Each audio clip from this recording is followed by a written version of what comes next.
Welcome back to the Maxine, Unapologetically Authentic. Thank you for subscribing. Thank you for tuning in. I am on Spotify, Apple Music, as well as Amazon Music and YouTube. So if you'd like to tune in every Thursday at 11, this is the place to be. Real talk to real people in real experiences. Welcome back to the Maxine, Unapologetically Authentic. So, like I mentioned earlier in the week, I gave a little preview, a little snippet of our episode for today.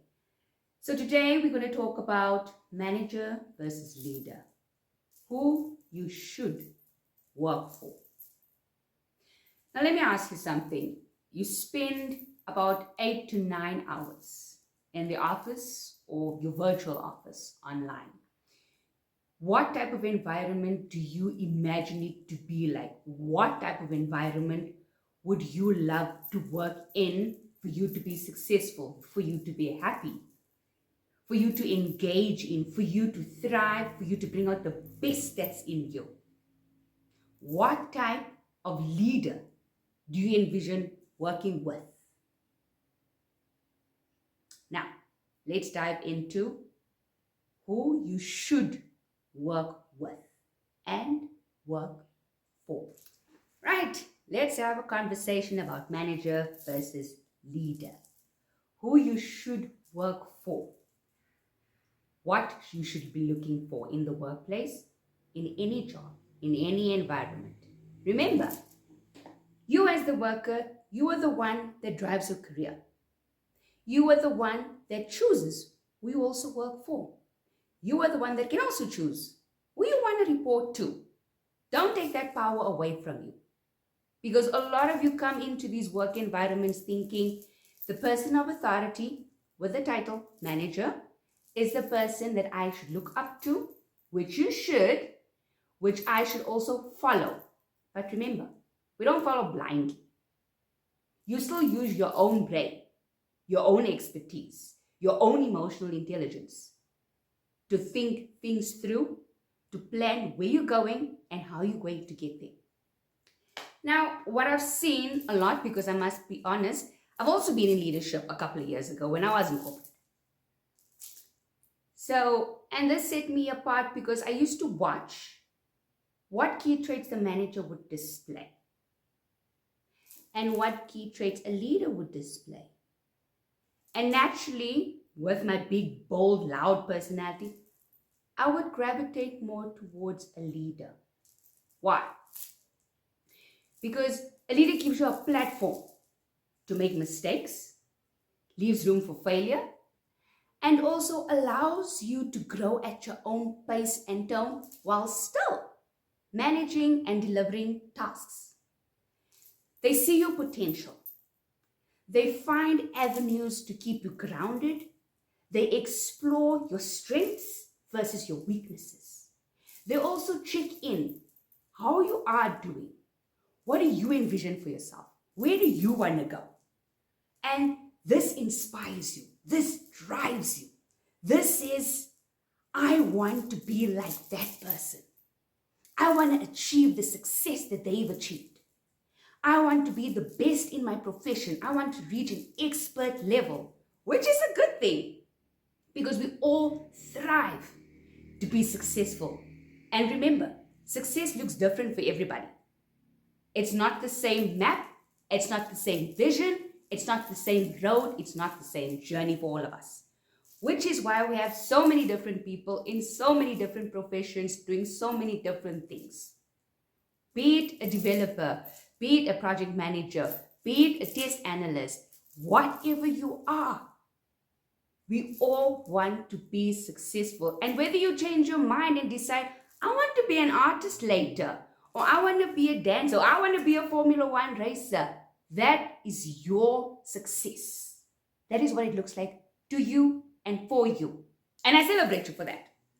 Now, what the difference is, when you have a manager, in my opinion, carries the title of a manager. This is a person who's delegated tasks, who also is responsible for a team of people which they should lead, share the vision with, share the strategy with, and guide you. Now, that's not always the case. You will sometimes get people with the manager title who have no emotional intelligence. They lack the skills that they need in the role themselves. They do not have a voice to speak up for their teams. They do not challenge leadership. And when I say leadership, remember these hierarchies in any workspace. There's the boss of the boss of the boss, who we all need to engage with, we all need to also be respectful of and engage with on a different type of level. Now you're going to ask, what's the difference? The difference is, simply put, manager is someone that just delegates work. Sometimes there's no how, there's no why, there's no strategy, there's no vision that tells it. And you sit there wondering, what am I supposed to do? How do I apply my expertise? And if you're someone that is always thinking ahead, very analytical, very curious, you'll figure out how to get the job done. But also, where in this process of getting the job done, are you being mentored? Are you being coached? Are you being asked the why, the how, the what, the where? Think about it for a minute. Now let's look at the leader. The leader in this scenario would always share the vision, the strategy with you. Because why? My title does not define where I position myself when I work in a team. A leader comes in and guides, straightens out the paths, irons out all those crinkles where we all playing guessing games. And remember, we don't make assumptions. Oh no, those are deadly. When you need clarity, a leader will provide it. Where you need vision, a leader will also come in and set the tone and paint the picture. Whereas a leader will also look at key strengths in each individual within each role. And that's the person that will ask you, how do you think we can accomplish this? What are your thoughts? Let's brainstorm this. They notice those small little changes in the team dynamics. When you're not on your A game, you're a bit quiet and reserved. When you're not engaging, they'll always pull you aside or even just have a little chat with you. How are you? Where are you going? Where do you see yourself with this, on this project, in this role? Where do you see yourself in your career? They're there to motivate you, to also keep you thinking about you in your world, in your life. And they're there to help guide and pave the path. Managers, sometimes they're absent because they themselves don't know how to ask key questions, don't know how to show up for themselves in their own roles, or lack the skills. Whereas you work with a bunch of expert people trained in their professions. You don't have to have it all together or know it all. That's where you have significant people playing those key roles as part of your team. Now, a manager will feel threatened by potential, the potential they see in you. That is what you're there for. You're there to see the potential in that worker that can be in your shoes, take your role. That is what success looks like when you plan as a leader. Who can I put in my seat? Managers feel threatened by this person. There's nothing to be threatened about. We all want people to elevate. We all want people to excel. We all want to take a vacation because we need someone to stand in. You need to build trust. And you need that second person, that third person that will be your sounding board. But little does that happen. Because it's so much about themselves and about this title. Whereas I'm so afraid I'm the leader and I don't want anybody to take my job. I don't want anybody to resume this position because I've made it. You've just stunted your own growth. And you are doing your people a disservice by not growing them, by not teaching them how to lead, by not taking on the mentorship role, by opening yourself up, by being vulnerable and saying, as much as you carry, it's a title of manager. You're allowed to say, I don't know.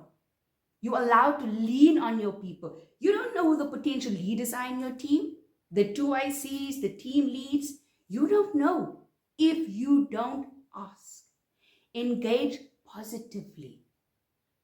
You don't have to feel threatened. Nobody's coming after your job. You have to elevate your people. That is the success of a leader. Once you start leaving room for people to grow, you usher them on this path, letting them know it is okay to make mistakes. It is okay. We're going to figure it out somewhere along the line. And I'm going to work together with you. And I must say, I always used to tell the people that used to work with me, please do not be office furniture. Don't become that chair and that PC. That's dead. Okay? It's managed by a person. Please leave. I want you to be better than me. I want you to excel. I want you to climb. I want you to see you thrive. Because I was confident in my leadership. I was confident in myself. I was confident as a human being. Because the talent, the skills that I hone makes me Maxine. Nobody can take that away from me. Oh no, that's what God gave. And He can't take it away. Because I am in service to God. The special skills, the special talents, the special personality, that's what makes me me. And that's what makes you you. So people, it's very, very important that you set the tone for yourself. Don't think somebody's going to see the potential in you. Look at the traits in someone that holds the title manager and distinguish, is this a leader? Is this a manager? And if it is a manager, you know you're at a dead end in your career. Because this person does not want to grow you. This is the truth. They feel threatened by the potential in their teams. Sometimes they will instill fear. That's how they lead. Because of their own insecurities. Be it the lack of knowledge, be it the lack of skill, be it soft skills, empathy. How to communicate without instilling fear. These are all the dynamics that when you put in that type of position, if you don't know it, you can learn it. Always be open to change regardless of your title. Because this is what sets you apart from being a successful leader. A successful leader is someone that does not hold people back in their own growth.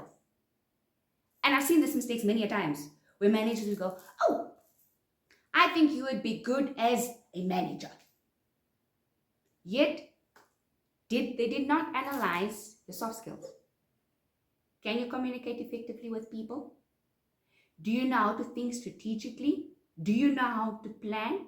Do you know how to engage with people? Are you emotionally intelligent? And listen, there's causes for all of these things, everything. But I ask myself, why do we still have these type of people weighing titles instead of elevating the teams and becoming a leader? Guys, anything can be taught. So you choose for yourself. Who am I working for? And who do I want to work with? There's a difference. Do you want to elevate your career? Make sure you take hold of the steering wheel. Make sure you're driving yourself to the destination. Because nobody's going to give you the clap, clap all the way through. You also have to take ownership and responsibility. If you see somebody wearing a title, you know who you're working for. If you see somebody who's engaging, who's asking questions, who sees you as a professional and a human being, you know who you're working with. So, I applaud you for those of you that are working with leaders. They are very rare in today's corporate settings, in today's working life, because it's hard to take look in the mirror and say, you know what? Those are my flaws, but I can work on them. I can change them because I want to create a better environment for people to excel, to grow, to learn, and to be better than what I am. Don't stay stuck because someone who wears a title doesn't see your potential. The Maxine, unapologetically authentic.